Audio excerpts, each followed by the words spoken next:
Hi friends, thanks for joining us for our story time this week. Our theme this time is all about fall animals. So for all of the books that we're going to read, you'll be learning about different strategies that animals use to help to get ready for the winter when they're in the fall. So the first one is called Gooseberry Goose. So we'll see what Gooseberry Goose does to get ready for the winter. The sun was up and shining. Red and gold leaves fell from the trees. "Wake up, little Gooseberry," called Mama Goose. "It's lovely weather for you to practice flying." "Yippee," said Gooseberry, jumping up out of bed. After breakfast, Gooseberry flapped through the fallen leaves all the way to the lake. His friend Beaver was there, working in the water and swimming around. "Hey, Beaver," called out Gooseberry. "Do you want to watch me taking off and landing?" Gooseberry ran as fast as he could along the shore. "Clear the runway," he shouted. Vroom! He soared right over Beaver's head and landed with a bump.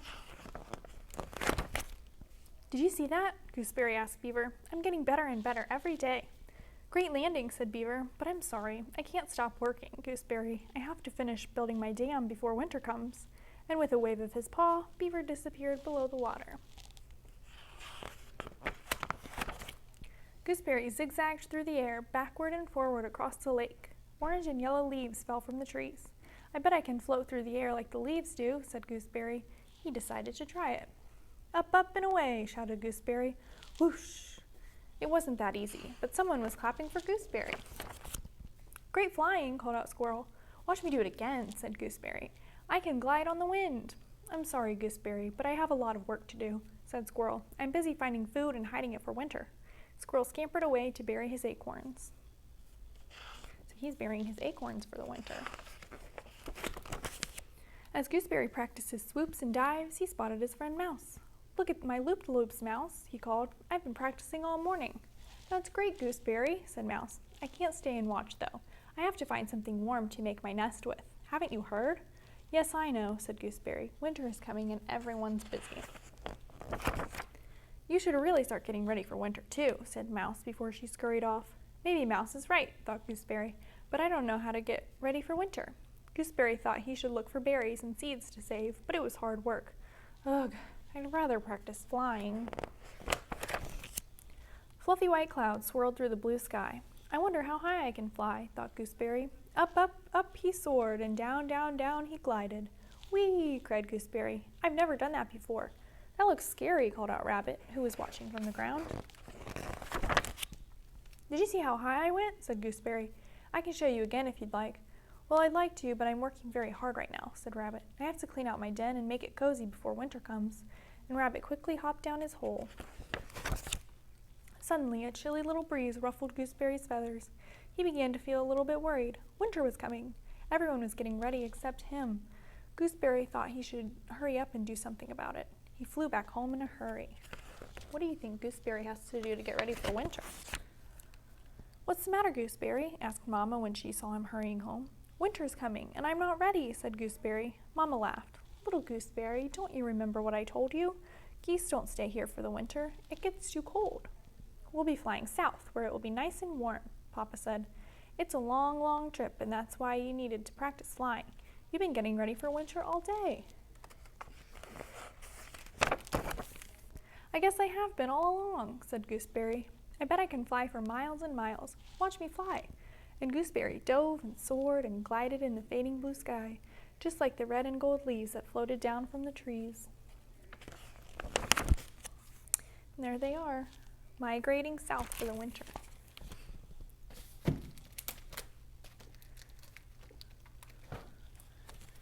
This next one is called A Fall Ball for All. All three of those words rhyme. Once upon a golden day, autumn wind blew into play, whooshing leaves into the air, orange, brown, purple, everywhere. At every burrow, den, and nest, an invitation fell to rest. You're invited, one and all, to the annual Windfall Ball. See, there's a mole and a rabbit and some deer, lots of different fall animals. Geese postponed their grand migration, bears and bats their hibernation. So when it says postponed their grand migration, that means that they were putting it off. They're going to do it later so that they can attend the ball. Migration is what we just learned about in that story where the birds fly south for the winter. They're migrating to a new place. And then the bears and bats are hibernating, so they get ready for winter by storing fat, and then they sleep all winter long. Excitement for the party grew, from great gray owl to smallest shrew. The creatures donned their autumn best, fur and feather primped and pressed. Coyote groomed, pheasant preened, porcupine shook, otter cleaned.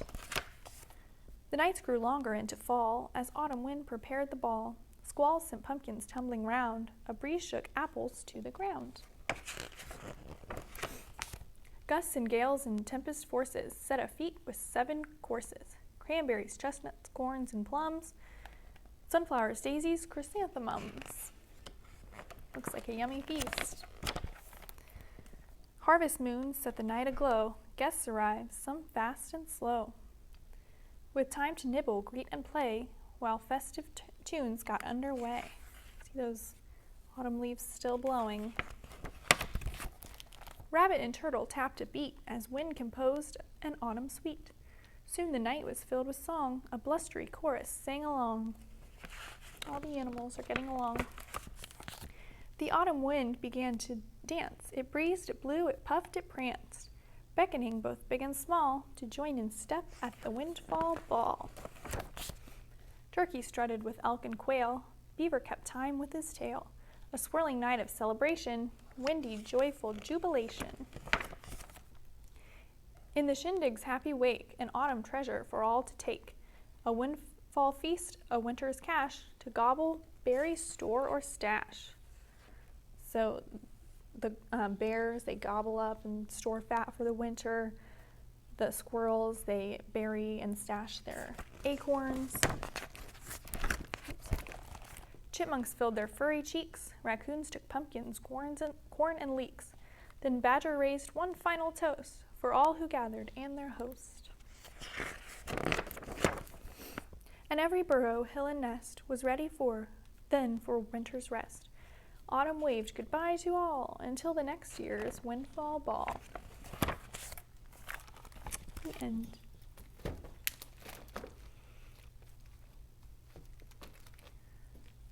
This next one is called Fall Friends, and it's about a little elephant and a mouse.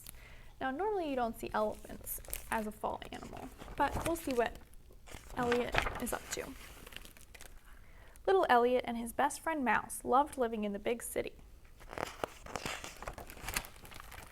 But sometimes the city was too dirty, too loud, and too busy. We need a vacation, said Mouse. Later that morning, Elliot and Mouse boarded a bus bound for the country. They could see the bright autumn leaves as the big city slowly disappeared behind them. Look at all the different colors that the leaves turned for fall. Elliot and Mouse got off the bus and smelled the fresh air. Wow, said Elliot, the country is even bigger than the city. I'll race you up that hill, said Mouse. At the top of the hill, Elliot and Mouse could feel the breeze and the sunshine and the soft grass. Neither spoke for a long time. Then Elliot's stomach growled. I'm getting hungry, he said. Looks like there are some apple trees down there, said Mouse. The country is delicious, said Elliot. And fun, said Mouse. Let's play hide and seek. They went apple picking, and now they're playing in the leaves. First, Mouse found Elliot hiding in a hollow log. Then Elliot found Mouse hiding in a pumpkin patch.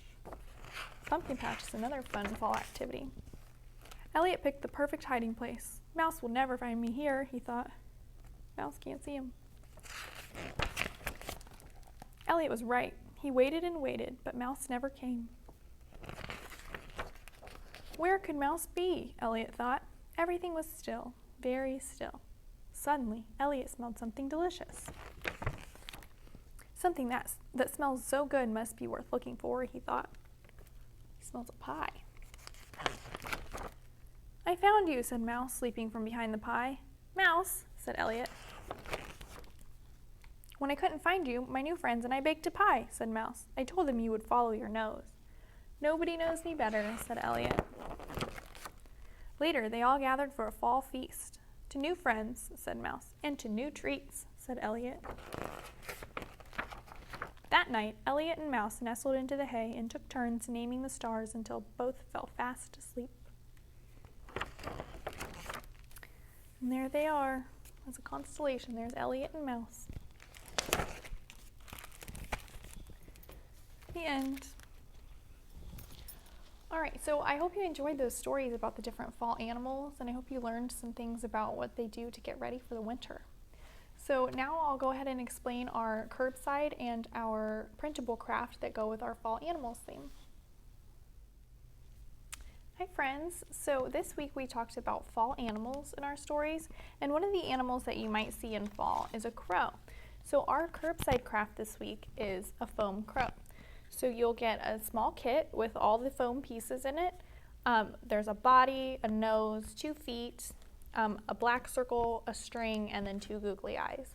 So everything except for the body of the crow and the 2 googly eyes are sticky.